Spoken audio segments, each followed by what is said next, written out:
आज तक नहीं भूल पाया, मुझे एक बच्ची ने आज से 15 साल पहले आके क्या कहा, लगभग रोते हुए, कि मैं आईपीएस बनना चाहती हूँ। मैंने कहा ठीक है, तो इसमें रोने क्या बात है, आईपीएस तो खुश होके बनो, रो के क्यों बनना है।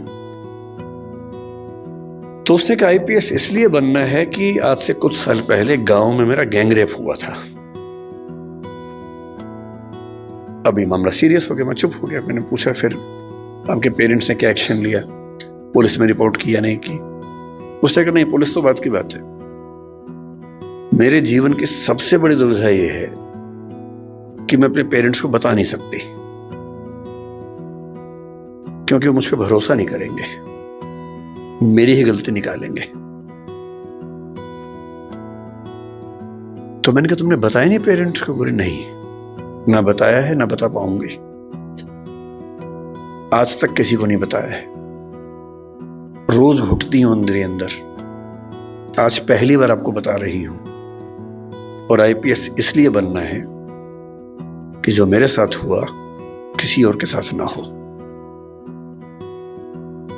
और मैं तब से सोचता हूं कि वो कितने अभागे और मूर्ख पेरेंट्स होंगे जो अपने बच्चे से ये बात नहीं कर सकते। आपका बच्चा गैंग रेप का शिकार हो गया और उसमें इतनी हिम्मत है कि उस चीज को झेल गया, आपको नहीं बता पा रहा, क्योंकि उसको आप पर इतना भी भरोसा नहीं है कि आप उसकी बात सुन पाएंगे।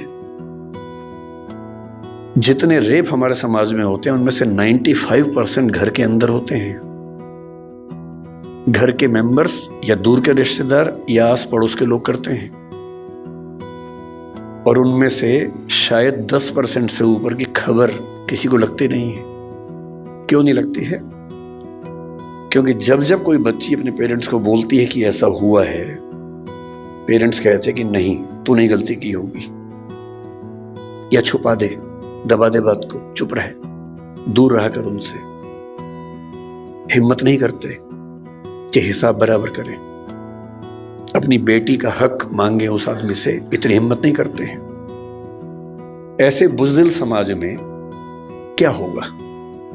डिप्रेशन नहीं होगा, एंजाइटी नहीं होगी तो क्या होगा? और उस लड़की की बात सुन के मैं हिल गया था। यह अलग बात है कि उस लड़की ने बहुत मेहनत की, बाद में आईपीएस बन भी गई। उसके बाद वो क्या कितना कर पाई मुझे नहीं पता, पर मेरा ख्याल है कि जिस जिस जिले में वो रहती होगी, कम से कम उस जिले की लड़कियां और बेटियां महफूज रहती होंगी। लेकिन वो तो एक अलग बात है, उसने क्या किया अलग बात है। एज पेरेंट्स हम क्या कर रहे हैं ये अलग बात है। और जो मैं अब बताने वाला हूं वो तो और घबराने वाली बात है। आज का समाज, आज की स्थितियां कैसी हैं? हमारे बच्चों की सबसे बड़ी उपलब्धि भी, सबसे बड़ी चिंता भी ये है कि वो इंटरनेट के दौर के पैदाइशी बच्चे हैं।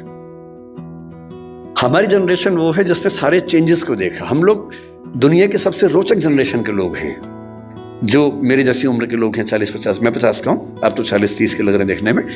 तो मतलब जो 40-50-55 की उम्र के लोग हैं, इतनी इंटरेस्टिंग जनरेशन इस दुनिया के इतिहास में कोई नहीं है जितनी हमारी है।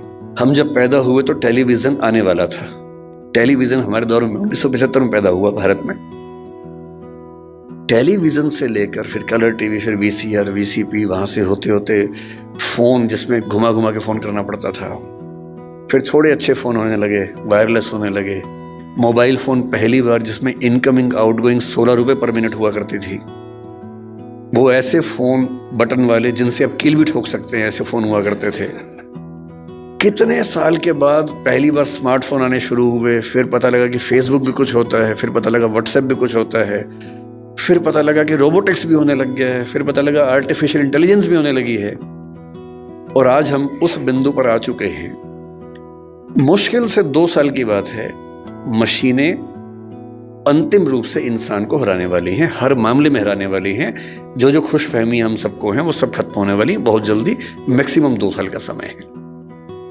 अभी एआई आ गई है, जिस दिन एजीआई ठीक से आ गई, एजीआई का मतलब है आर्टिफिशियल जनरल इंटेलिजेंस, और एआई की दुनिया के सबसे बड़े धुरंधर सैम ऑल्टमैन ने कल ही एक इंटरव्यू दिया, कल या परसों में, और कहा है कि चैट जीपीटी 4, जिसको आप बहुत बड़ा समझ रहे हैं कि कमाल हो गया है, वो अगले 2 साल बाद हास्यास्पद मानी जाएगी। वो प्रिमिटिव किस्म की टेक्नोलॉजी है, इतनी हास्यास्पद मानी जाएगी कि इतना भद्दा काम भी क्या हमने किया था कभी। और आज हम चैट जीपीटी को देख के दंग रह जाते हैं। कुछ भी करना हो, फोटो बनानी हो, वीडियो बनाना हो, रिसर्च करनी हो, कुछ भी करना हो, आप चैट जीपीटी को ठीक से प्रॉम्प्ट दीजिए। मतलब मैंने कई बार ऐसा करके देखा। एक विषय पे रिसर्च करनी है, पहले मुझे दिन भर लगता था 24 घंटे रिसर्च करने में, अब 24 सेकंड लगते हैं। वो सब कुछ करके देता है। और आज से 2 साल बाद ये प्रिमिटिव होने वाला है, आदिम होने वाला है। उसके बाद तो पता नहीं क्या होगा। इस दौर में जो बच्चे पैदा हुए, जिनको जेन जी और पता नहीं क्या क्या आजकल हम बोलते हैं, जनरेशन जी है, जनरेशन वाई है, हर 5-7 साल में चेंज हो रही जनरेशन आजकल। ये किस दौर के बच्चे हैं? ये पैदा होते हैं, जैसी माँ थोड़ी परेशान है, बाप परेशान है, खट से उसको मोबाइल फोन दे दिया, या टेलीविजन पे लगा दिया कोई अच्छा सा टीवी चैनल जिसपे वो सब आ रहा है, राइम्स आ रही है, अच्छी अच्छी वीडियो के साथ आ रही है, कार्टून फिल्म आ रही है। और बच्चे को पता लग गया कि एक मेरा बाप है, एक मेरी माँ है, और एक इन दोनों से ज्यादा इंटरेस्टिंग एक और है, ये बड़ा सा, इसमें हमेशा बढ़िया चीजें आती हैं। ये तो कभी कभी गुस्सा करते हैं, ये वाला ज्यादा अच्छा है, तो टीवी पे ज्यादा उसको मजा आने लगता है। अब रात को सो रहे वहां तो टीवी भी नहीं है, तो फिर फोन दे दिया, फिर बच्चा फोन में। कई बच्चे आजकल ऐसे हैं जो किताब जब पहली बार देखते हैं, किताब पे ऐसे ऐसे करते हैं, क्योंकि वो जिस दौर के बच्चे हैं उनको अखबार पे, किताब पे, इतना ही नहीं, दीवार पे ऐसे करने लग जाते हैं, टेबल पे ऐसे करते हैं कि बड़ी क्यों नहीं हो रही टेबल, क्योंकि वो क्या कर रहे हैं, उसी दौर के बच्चे हैं। ये तो मजे की बात है कि अच्छा फोन है, माँ की चिंता कम, बाप की चिंता कम हो गई, फोन दिया, हम मस्त हो गए। लेकिन साथ में और क्या क्या आता है? इन बच्चों का खेलने का मन नहीं करता, क्योंकि इनके पास खेल से ज्यादा रोचक चीजें हैं। मुझे अच्छे से याद है कि हमने पहली बार 5वीं 6वीं क्लास में जाके ऊट पटांग चीजें पढ़नी देखनी शुरू की थी स्कूल में। पहले क्या है, पेरेंट्स हैं घर में, पेरेंट्स के होते हुए हिम्मत नहीं हो सकती, ना दिमाग में कुछ आता था। स्कूल गए, हर स्कूल में क्या होता है, एक आध बच्चा होता है जो नेता होता है क्लास का, जो कहीं कहीं से ज्ञान लेके आता है और सारे बच्चों में डिस्ट्रीब्यूट करता है कि भैया तुम तो बच्चे हो, तुम्हें नहीं पता दुनिया कैसे चल रही है, ये है असली चीजें। तो मुझे याद आता है कि शायद 6वीं 7वीं क्लास में पहली बार हमारी क्लास से एक छठा हुआ बच्चा था, कुछ किताब लाया था, कुछ फोटो वोटो थी उसमें ऊट पटांग सी, हम सब ने देखी, हम समझ भी नहीं पाए कि ये सब क्या है, पर ये हमें पता लगा कि इसको देखने से आदमी बड़ा माना जाता है, स्मार्ट माना जाता है। लेकिन तब भी क्या था कि एक रिसेस में एक कोने में जाके 2-3 लोग बैठ के देख रहे हैं, और जैसे टीचर दूसरी जगह से भागे वापस। और इतना ही एक्सपोजर हमारा हुआ करता था। 12वीं क्लास हो गई, कॉलेज में आ गए, उसके बाद भी वैसा एक्सपोजर नहीं था कि आप बिगड़ने के लिए हमेशा तैयार हैं, ऐसा नहीं है। दुनिया बहुत कंट्रोल्ड किस्म की थी, रेगुलेटेड किस्म की थी। अब इंटरनेट की दुनिया है, आप जितने भी स्मार्ट माता पिता हों, आपके बच्चे आपसे ज्यादा स्मार्ट हैं। और अगर आपको लगता है कि आप इंटरनेट और मोबाइल और डिवाइसेस में उनका मुकाबला कर पाएंगे, तो आप बच्चे हैं, नहीं कर सकते, वो हमारे बस की बात नहीं है, संभव नहीं। आप टाइप करते हैं मैसेज, एक एक उंगली ऐसे करते हैं, ऐसे करके आपको जैन टाइप करना है, जे, फिर देखा ए कहाँ, AIN, और वो फोन पे ऐसे टाइप करते हैं सामने देखते हुए, और गलत नहीं होता है, एक एक की सही दबाते हैं। आप उनसे मुकाबला करने का सोचते हैं, आपको प्लेटफॉर्म्स पता भी नहीं होंगे, वो उन प्लेटफॉर्म पे जाते हैं। 5 साल का बच्चा जब स्कूल जाने लगता है, उसी समय उसको पता लग जाता है कि क्या चीजें दुनिया में है, जो पहले पता लगती थी 15 के आसपास की उम्र में, 13 के आसपास की उम्र में। फोन आपने उसको दे ही रखा है ताकि हमें परेशान कम करे। फिर वो फोन में पहली बार सर्च करता है कुछ, अभी उसको ये नहीं पता कि सर्च हिस्ट्री डिलीट कर सकते हैं,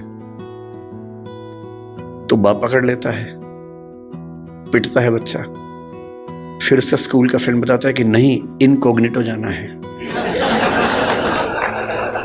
अगली बार से बच्चा स्मार्ट हो गया है, 6 साल का बच्चा स्मार्ट है, इनकॉग्निटो में वो सब देख रहा है जो आप नहीं चाह रहे थे, और जो आप देख रहे थे लेकिन आप नहीं चाह रहे थे कि वो देखे। बच्चा है, छोटा बच्चा है, उसका एक्सपोजर का लेवल सोच के देखिए। ये हंसी मजाक में मैं कह रहा हूं, लेकिन बात की गंभीरता को देखना है।